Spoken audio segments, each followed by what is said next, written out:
جنت میں جانا چاہتی ہے، بہت ہی سمپل طریقہ بتا رہا ہوں، صرف 4 کام ایک عورت کر لے جنت میں چلی جائے گی۔ اللہ کے نبی فرماتے ہیں اذا صلت المرأۃ خمسها وصامت شهرها واطاعت زوجها واحسنت فرجها، جو عورت 5 ٹائم کی نماز کی پابندی کرتی ہے، رمضان کا روزہ رکھتی ہے، اپنے شوہر کی خدمت اور اطاعت کرتی ہے اور اپنی شرمگاہ کی حفاظت کرتی ہے، دخلت من ابواب الجنت شاءت، ایسی عورت جنت کے جس دروازے سے چاہے وہ جنت میں جا سکتی ہے۔ 4 کام صرف ایک عورت کر لے، جنت کی گارنٹی اللہ کے نبی دے رہے ہیں، جنت کے جس دروازے سے وہ چاہے جنت میں جا سکتے۔ اسی طریقے سے میرے پیارے ساتھیوں، اگر آپ جنت میں جانا چاہتے ہیں، کبھی رات میں بیٹھ کر کے، کبھی تنہائی میں بیٹھ کر کے، جب کوئی دیکھنے والا نہ ہو، کوئی کیمرہ نہ لگاؤ، کوئی آڈیو ریکارڈنگ نہ کر رہا ہو، کوئی ویڈیو نہ بنا رہا ہو، رات کا اندھیرا ہو، آپ ہیں اور آپ کا کمرہ ہے اور آپ کے گناہوں کی سیاہی ہے، اللہ کی بارگاہ میں اپنے ہاتھ پھیلائیے اور اپنے گناہوں کو یاد کر کے اللہ سے معافی مانگیے۔ وہ جو قطرے آپ کی آنکھوں سے نکلیں گے میرے پیارے ساتھیوں، اللہ کے نبی فرماتے ہیں عینان لا تمسہم النار، 2 آنکھیں ایسی ہیں جو کبھی جہنم میں نہیں جائیں گی، عین بکت من خشیت اللہ، ایک وہ آنکھ جو اللہ کے خوف سے روتی ہے، جس سے آنسو نکلتے اللہ کے خوف سے، وہ آنکھ کبھی جہنم میں نہیں جائے گی۔ اور ایک وہ آنکھ، وہ عین باتت تحرس فی سبیل اللہ، اللہ کے راستے میں چوکیداری کر رہی ہے، سرحدوں کی حفاظت کر رہی ہے، اس آنکھ والے کو بھی اللہ تعالیٰ جہنم میں نہیں ڈالے گا۔ 2 آنکھوں کو اللہ تعالیٰ جہنم میں نہیں ڈالے گا۔ اگر ہم اور آپ جنت میں جانا چاہتے ہیں، اپنی آنکھوں کو کبھی اللہ کے خوف سے اپنی آنکھوں میں ہم آنسو بھی لے آئیں میرے بھائیوں، وہ آنسو جو اللہ کے لیے بہیں گے، وہ آنسو بھی ہمیں جنت میں لے کر کے انشاءاللہ جائیں گے۔ اور اسی طریقے سے اگر آپ جنت میں جانا چاہتے ہیں تو میرے پیارے ساتھیوں، شریعت نے ایک کام اور بتایا ہے کہ ہمیشہ سچائی کا ساتھ دو، ہمیشہ سچائی کا ساتھ دو، سچ بولو اور سچ لوگوں کا ساتھ دو۔ اللہ کے نبی فرماتے ہیں علیکم بالصدق فإن الصدق یہدی الی الجنہ، اے میری امت کے لوگوں ہمیشہ سچائی کا ساتھ دو، کیونکہ سچائی جنت کی طرف لے کر کے جاتی ہے۔ وإیاکم والکذب، اور جھوٹ سے ہمیشہ بچو، فإن الکذب یہدی الی النار، کیونکہ جھوٹ آپ کو جہنم کی طرف لے کر کے جاتا ہے۔ سچائی کا ساتھ دیجئے اور سچوں کے ساتھ رہیے، انشاءاللہ یہ راستہ بھی آپ کو جنت کی طرف لے کے جائے گا۔ اسی طریقے سے میرے پیارے ساتھیوں، جنت میں لے کر کے جانے والا ایک اور عمل ہمیں قرآن و سنت کے اندر بتایا گیا، وہ عمل یہ ہے کہ ہم اللہ کے نبی کی اطاعت کریں، اللہ کے نبی کی پیروی کریں، اللہ کے نبی کے راستے پر چلیں، آپ کی اطاعت کرنے والا بھی جنت میں جائے گا۔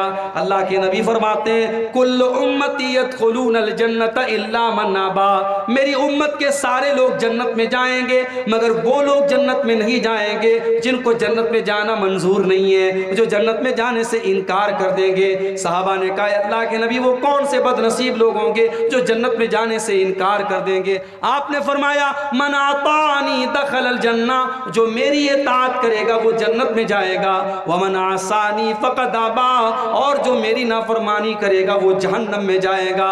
جو میری نافرمانی کرے گا سمجھو وہ جنت میں جانے سے انکار کر رہا ہے۔ میرے پیارے ساتھیوں، آج کتنے مسلمان ہیں، ان کے سامنے نبی کی حدیث پڑھ کے سنا دو، ان کے سامنے بخاری کی روایت پڑھ کے سنا دو، ان کے سامنے اللہ کے نبی کا عمل پڑھ کے سنا دو، وہ کہتے ہیں صاحب بات تو صحیح ہے، حدیث تو صحیح ہے، روایت تو صحیح ہے، مگر ہم اپنے باپ دادا کا طریقہ نہیں چھوڑ سکتے، ہم اپنے پیر صاحب کا طریقہ نہیں چھوڑ سکتے، ہم اپنے بزرگوں کا طریقہ نہیں چھوڑ سکتے۔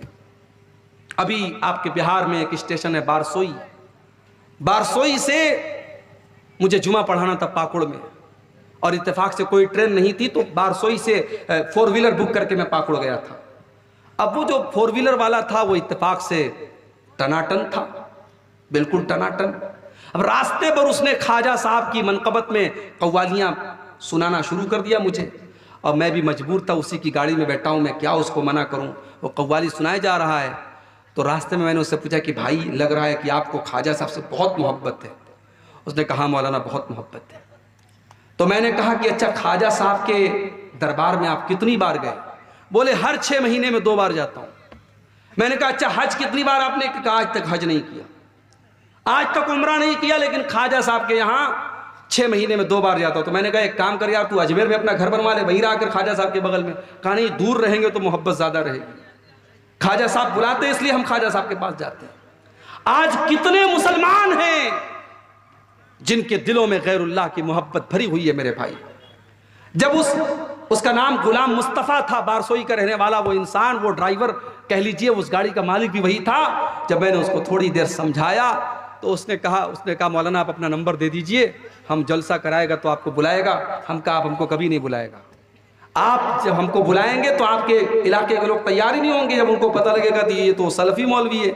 کہا بات تو آپ صحیح بولتے ہیں، ہمارے گاؤں والے تو سب ٹناٹن لوگ ہیں، سب سنی لوگ ہیں، وہ تو نہیں بلائیں گے. کہا مولانا آپ کی بات تو صحیح ہے، مگر ہمارے باپ دادا کا جو طریقہ تھا ہم وہ طریقہ نہیں چھوڑ سکتے. یہ باپ دادا کا طریقہ ہم نہیں چھوڑ سکتے. میں نبی کی حدیثیں سنا رہا ہوں لیکن وہ کہہ رہا ہے کہ میں باپ دادا کا طریقہ نہیں چھوڑ سکتا. میرے بھائیوں، ایک مومن کا شیوا کیا ہونا چاہیے؟ اللہ تعالیٰ قرآن میں کہتا ہے انما کان قول المؤمنین اذا دعوا الی اللہ ورسولہ لیحکم بینہم ان یقولوا سمعنا واطعنا. ایک مومن کی شان تو یہ ہے، ایک مومن کا حال تو یہ ہونا چاہیے جب اس کو اللہ کی طرف بلایا جائے، جب اس کو رسول کی طرف بلایا جائے تو ایک مومن کی زبان سے بس ایک ہی جملہ نکلنا چاہیے، سمعنا واطعنا، ہم نے سن لیا اور مان لیا. ایک مومن کی زبان سے کچھ اور نہیں نکلنا چاہیے. آج ہمارا ایمان کمزور ہو چکا ہے.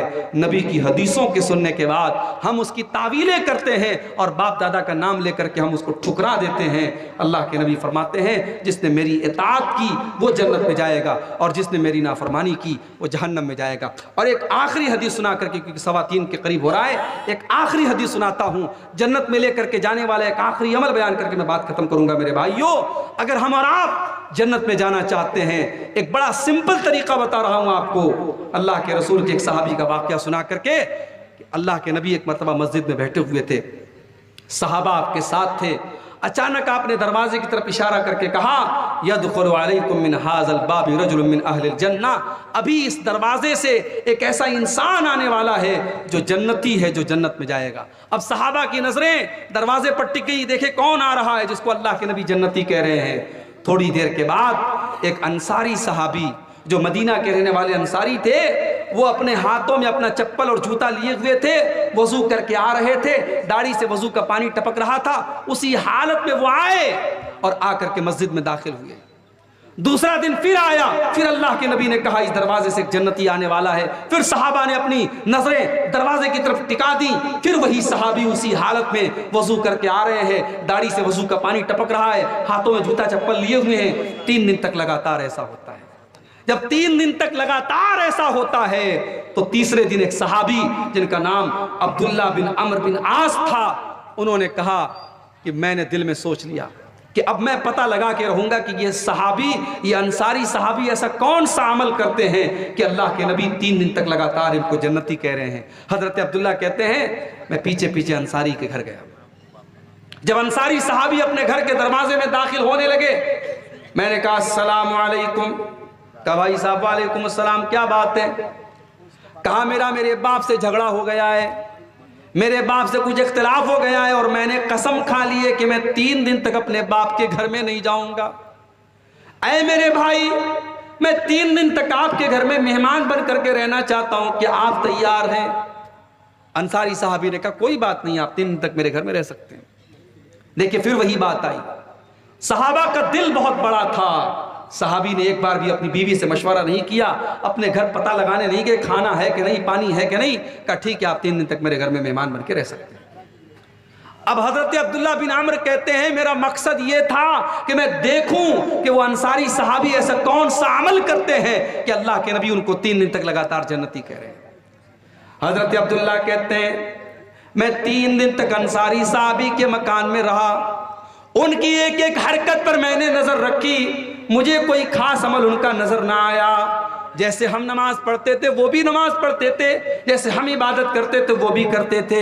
وہ تو مزدوری کا کام کرتے تھے، محنت کا کام کرتے تھے، وہ جب رات میں آتے تھے تو تہجد کی نماز بھی نہیں پڑھتے تھے، رات میں جب بستر پہ سو جاتے تھے تو فجر میں اٹھا کرتے تھے، ہاں رات میں اگر نیند کھلتی تھی تو سبحان اللہ پڑھ لیا کرتے تھے، الحمدللہ پڑھ لیا کرتے تھے، اللہ اکبر پڑھ لیا کرتے تھے، اللہ کی تسبیح بیان کر لیا کرتے تھے۔ کہا کہ جب 3 دن گزر گیا، میں نے کہا ہے میرے انصاری بھائی، میں نے آپ سے بہانہ کیا تھا، نہ میرے باپ سے کوئی جھگڑا ہوا ہے، نہ میں نے کوئی قسم کھائی تھی، میں دراصل یہ دیکھنا چاہتا تھا، اللہ کے پیارے نبی نے 3 دن تک لگاتار آپ کو جنتی کہا تھا، میں دیکھنا چاہتا تھا ایسا کون سا عمل آپ کرتے ہیں کہ اللہ کے نبی نے آپ کو 3 دن تک لگاتار جنتی کہا ہے۔ میرے پیارے ساتھیوں، انصاری صحابی کا جواب سنو اور ذرا اپنے سینے پر ہاتھ رکھ کے سوچو، کیا یہ چیز آج ہمارے اندر موجود ہے؟ انصاری صحابی نے کہا، اے میرے پیارے بھائی، میں کوئی خاص عمل نہیں کرتا، کوئی ایسا عمل نہیں کرتا جو تم نے نہ دیکھا ہو، لیکن ہاں ایک چیز میرے اندر ہے، ہو سکتا ہے کہ اسی کی وجہ سے اللہ تعالیٰ نے مجھے یہ مقام دیا ہو۔ لا اجد فی قلبی غشا لأحد من المسلمین، میں اپنے دل میں کسی مسلمان بھائی کے لیے دھوکہ نہیں رکھتا، میں اپنے دل میں کسی مسلمان بھائی کے لیے دھوکہ دھڑی نہیں رکھتا، میں کسی کو دھوکہ نہیں دیتا۔ ولا احسد احدا علی نعمت انعمها اللہ، اور میں کسی کو اللہ تعالیٰ کوئی نعمت دیتا ہے تو میں حسد نہیں کرتا، میں جلن نہیں کرتا، میرے دل میں نہ حسد ہے، نہ کینہ ہے، نہ کپٹ ہے۔ ہو سکتا ہے اسی کی وجہ سے یہ مقام ملا ہو۔ حضرت عبداللہ نے کہا اسی کی وجہ سے تم کو یہ مقام ملا ہے۔ میرے پیارے ساتھیوں، جنت میں جانا ہے، اپنے دل کو کینوں سے پاک کرو، اپنے دل کو کپٹ سے پاک کرو، اپنے دل کو حسد سے پاک کرو۔ آج بھائی بھائی سے حسد کر رہا ہے، پڑوسی سے حسد کر رہا ہے، رشتہ دار سے حسد کر رہا ہے، کسی نے دولت زیادہ کما لی، اس کی دولت دیکھ کر کے حسد، کسی نے زیادہ نام کما لیا، اس کا نام دیکھ کر کے حسد، کسی نے اچھا مکان بنا لیا، اس کا مکان دیکھ کر کے حسد۔ میرے بھائی حسد مت کرو، اللہ تیرے مقدر میں جو ہے وہ تجھے مل کر کے رہے گا، اس کے مقدر میں جو ہے وہ اسے مل کر کے رہے گا۔ آپ کے حسد کرنے سے آپ کا نقصان ہے، اس کا کوئی نقصان نہیں ہے۔ میرے پیارے ساتھیوں، یہ چیز بھی اگر اپنے اندر ہم پیدا کر لیں، اپنے دل کو پاک اور صاف کر لیں، تو انشاءاللہ جنت میں لے کر کے جانے والی یہ چیز بھی ہے۔ میرے عزیز بھائیوں، میرے بزرگوں، آج ضرورت اس بات کی ہے، جنت میں لے کر کے جانے والے مختلف اعمال میں نے آپ کے سامنے بیان کیے۔ یہ اعمال صرف بیان کرنے کے لیے اور صرف مزہ لینے کے لیے نہیں ہیں، یہ چیزیں اپنے اندر ہم پیدا کریں۔ میں نے توحید بیان کی، ہم اپنی توحید کی حفاظت کریں۔ میں نے اپنی شرمگاہ کی حفاظت کی بات کہی، ہم اپنی شرمگاہ کی حفاظت کریں۔ میں نے زبان کی حفاظت کی بات کہی، ہم زبان کی حفاظت کریں۔ میں نے تقویٰ کی بات کہی، ہم تقویٰ اپنے اندر پیدا کریں۔ میں نے مہمانوں کو اور غریبوں کو کھانا کھلانے کی بات کہی، وہ جذبہ ہم اپنے اندر پیدا کریں۔ یہ جتنی باتیں بیان ہوئی ہیں، ان پر عمل کرنے کی ضرورت ہے۔ میرے پیارے ساتھیوں، اللہ قرآن میں کہتا ہے وَمَنْ أَرَادَ الْآخِرَةَ وَسَعَى لَهَا سَعْيَهَا وَهُوَ مُؤْمِنٌ، کہ جو آخرت میں اپنا گھر بنانا چاہتا ہے، اسے کوشش کرنی پڑے گی، اسے عمل کرنا پڑے گا۔ صرف آرزو کر لینے سے اور تمنا کر لینے سے اور چاہنے سے آپ کو جنت نہیں ملے گی۔ یہی چند باتیں تھی، آئیے ہم اللہ سے دعا کریں۔ رب العالمین، ہم نے جو باتیں بیان کی ہیں، اور آج اس جلسے میں آپ مغرب بعد اور عشاء بعد سے پروگرام چل رہا تھا، جو باتیں آپ نے علماء کی زبان سے سنی ہے، رب العالمین ہمیں ان سب پر عمل کرنے کی توفیق عطا فرمائے۔ رب العالمین ہم میں سے جو بیمار ہیں ان کو شفائے کامل عاجل عطا فرمائے، جو روزی روٹی سے پریشان ہیں اللہ ان کے کاروبار میں برکت نصیب فرمائے۔ ہمارے مظلوم بھائی جو فلسطین میں جن پر ظلم و ستم ہو رہا ہے، اللہ ہمارے ان بھائیوں کی مدد فرمائے، اللہ ظالموں کو ان کے انجام تک پہنچائے، اللہ ہمارے وطن ہندوستان کی بھی حفاظت فرمائے، اللہ ہم سب کو 5 ٹائم کا نمازی بنائے، رب العالمین ہمارے مال میں ہماری صحت میں برکت عطا فرمائے، رب العالمین ہمیں جب تک دنیا میں زندہ رکھے اسلام پر زندہ رکھے، اور ہم سب کا خاتمہ ایمان پر ہو، آمین۔ وآخر دعوانا الحمدللہ رب العالمین، والسلام علیکم ورحمۃ اللہ وبرکاتہ۔